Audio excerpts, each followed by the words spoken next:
तुभ्यं नमः सकलमङ्गलकारकाय। तुभ्यं नमः सकलनिवृत्तिदायकाय। तुभ्यं नमः सकलकर्म विनाशकाय।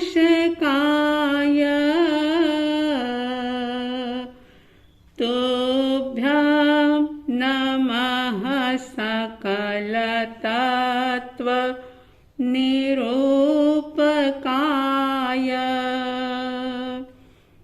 तुभ्यं नमः सकलतत्त्व निरूपकाय।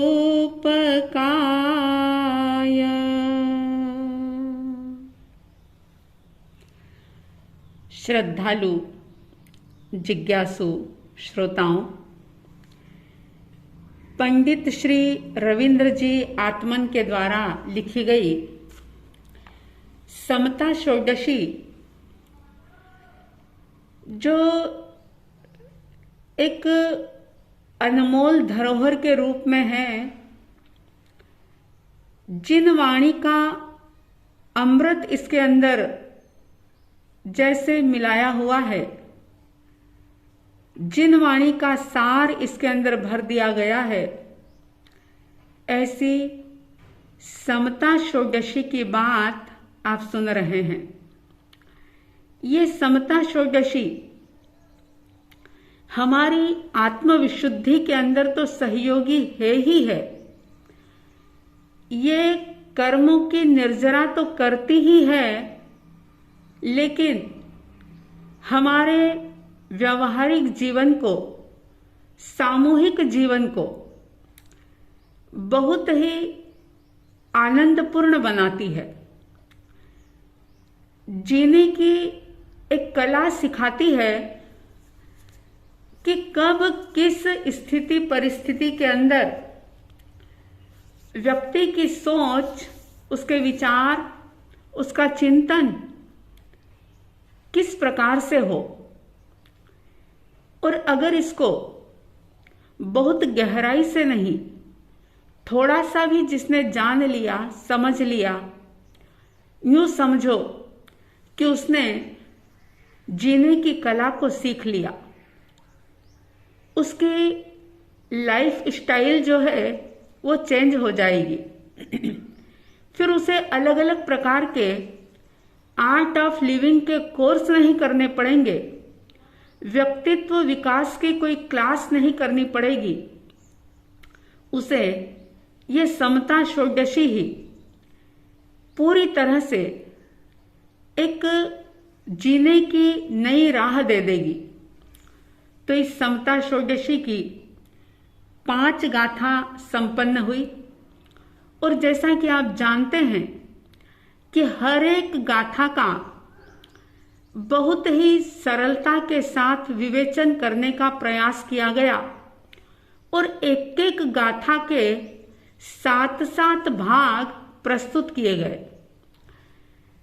और मैं ये समझती हूं कि अगर क्रमशः इसे कोई सुनेगा, समझेगा, तो जरूर उसके जीवन में परिवर्तन होगा, उसके सारे दुख दर्द दूर होंगे, क्योंकि सोचने की दृष्टि ही चेंज हो जाएगी। आइए आज से हम इसकी 6ठी गाथा की बात करते हैं। 6ठी गाथा जिसमें पंडित जी रविंद्र जी आत्मन कहते हैं, पर द्रव्यों का दोष न देखो, क्रोध अग्नि में नहीं जलो, नहीं चाहो अनुरूप प्रवर्तन, भेद ज्ञान ध्रुव ध्रुव दृष्टि धरो, समता रस का पान करो, अनुभव रस का पान करो, शांत रहो, शांत रहो, सहज सदा ही शांत रहो, शांत रहो, शांत रहो, सहज सदा ही शांत रहो। इस छठी गाथा का पहला चरण पर द्रव्यों का दोष न देखो। पर द्रव्य क्या होता है? ये पर द्रव्य मैं समझती हूं कि स्व और पर, इन दो शब्दों से अब आपका कुछ परिचय निश्चित रूप से हो गया होगा। फिर से एक बार इस बात को दोहराते हैं। स्व यानी आत्मा, यानी मेरे लिए मैं स्वयं स्व, और मेरे अस्तित्व से, मुझ आत्मा से जो भी जुदा है, अलग है, वो सारा पर है।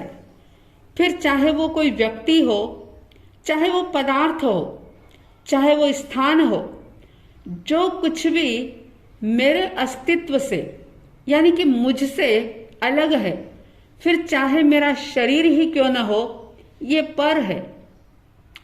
आपके अस्तित्व से, आपके स्वयं से जो भी अलग है, आपकी देह, आपकी इंद्रियां, आपके संबंध, आपके रिश्ते नाते, धन दौलत, जमीन जायदाद, नाम प्रसिद्धि, पद प्रतिष्ठा, ये सारा पर है।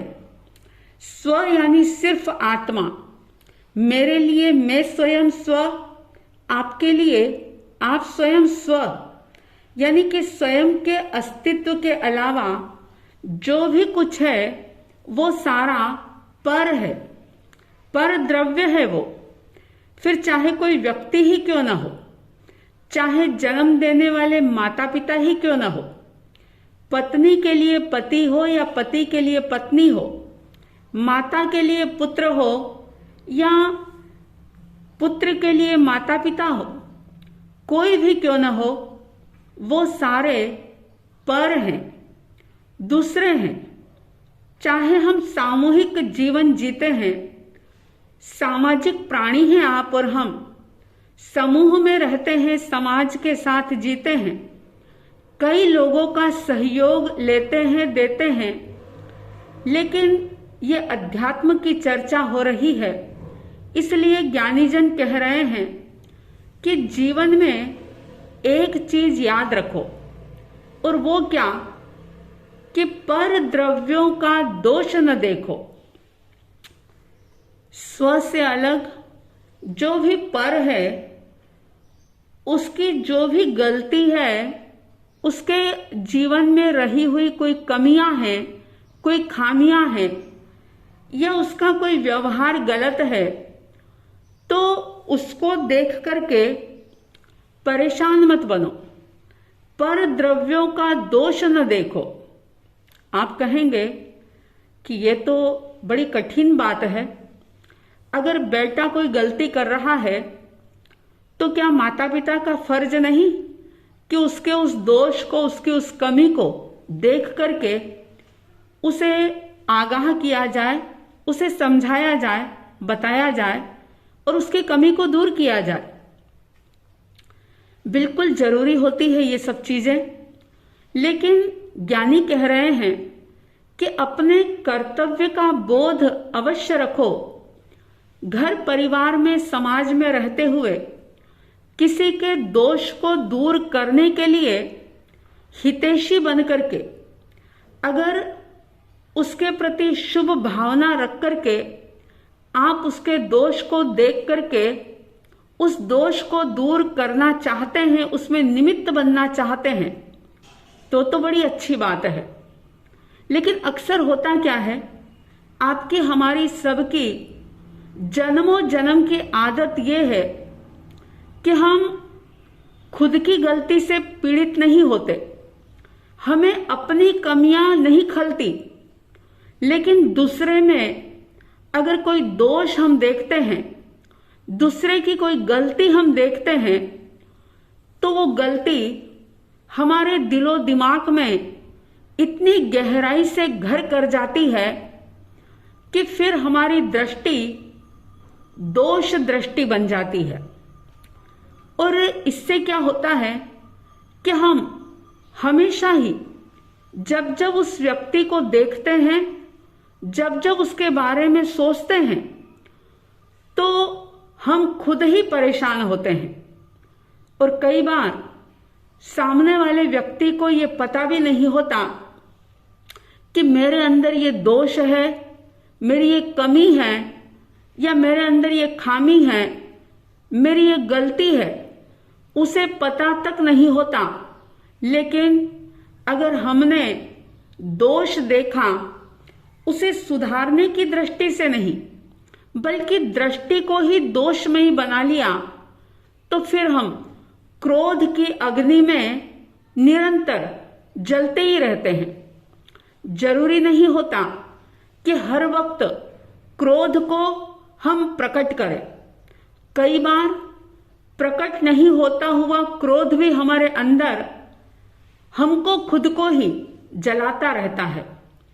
बहुत गहरी बात है ये, पर द्रव्यों का दोष न देखो। पर जो भी आपसे अलग है, आपके अस्तित्व से, आपकी चेतना से, आपकी आत्मा से जो भी जुदा है, अलग है, भिन्न है, वो सारा पर है, और उसका दोष मत देखो। अगर दोष देख रहे हो तो उस दोष को दूर करने का मादा रखो।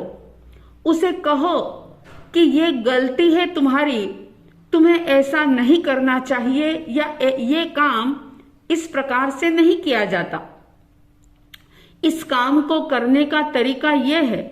उसे प्यार से समझाओ। लेकिन सिर्फ दोष को देख करके आप क्रोध के अंदर जलते रहे, ईर्ष्या या द्वेष करते रहे, तो ज्ञानी कहते हैं कि इसमें सिर्फ और सिर्फ आपका स्वयं का नुकसान होगा। कर्मों से आत्मा बोझिल होगी सो अलग, भव भ्रमण बढ़ेगा सो अलग।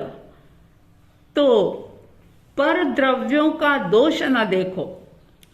अब आप ये कहेंगे कि भाई ये तो बिल्कुल ही असंभव बात है। हाँ, क्योंकि अनादिकाल की आदत जो पड़ चुकी है, लेकिन हम कहीं से भी शुरुआत तो कर ही सकते हैं ना। हम इतना तो संकल्प सुबह उठते हुए कर सकते हैं कि अगर किसी के दोष हमें दिखाई देंगे तो हम उसके हितैषी बनकर के उस दोष को बताने की कोशिश करेंगे, उसे सुधारने का प्रयास करेंगे। और अगर सामने वाला सुधरने के मूड में ही ना हो, अगर उसे उसके दोष, उसकी कमी दिखाई ही ना देती हो, तो हम अपने आप को क्रोध की आग में जलाएंगे नहीं। दूसरों के किए की गलती की सजा हम खुद को नहीं देंगे। ये तो बिल्कुल ही पागलपन वाली बात होती है। लेकिन चूंकि जन्मों जन्म से ये आदत पड़ चुकी है, इसलिए ये पागलपन भी हमें समझदारी लगती है। और हम अपने गलती से, अपनी कमियों से पीड़ित नहीं होते।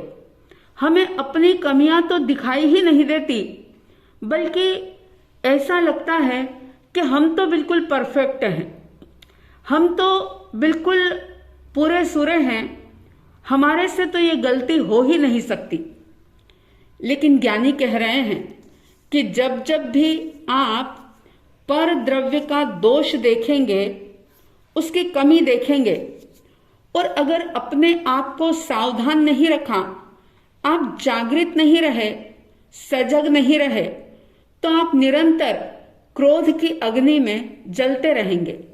सामने वाले ने 2 मिनट 5 मिनट के लिए कोई गलती की, लेकिन आप 2-5 घंटे नहीं, 2-5 दिन नहीं, कई बार तो 2-5 बरस भी गुजर जाते हैं, लेकिन उस दोष दृष्टि के कारण से हम क्रोध की आग में जलते रहते हैं।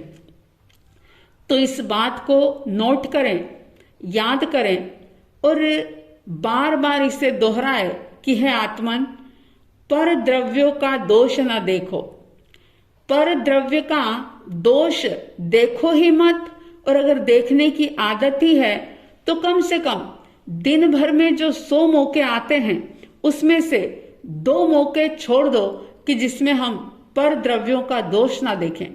अगर इतनी भी शुरुआत की तो सचमुच अध्यात्म की दिशा में हमारे कदम आगे बढ़ेंगे। सबके जीवन में ये समता षोडशी उतरती चली जाए, ऐसी साध्वी द्वय की तरफ से हार्दिक हार्दिक शुभ मंगल भावनाओं के साथ जय प्रभु महावीर, जय गुरु आनंद।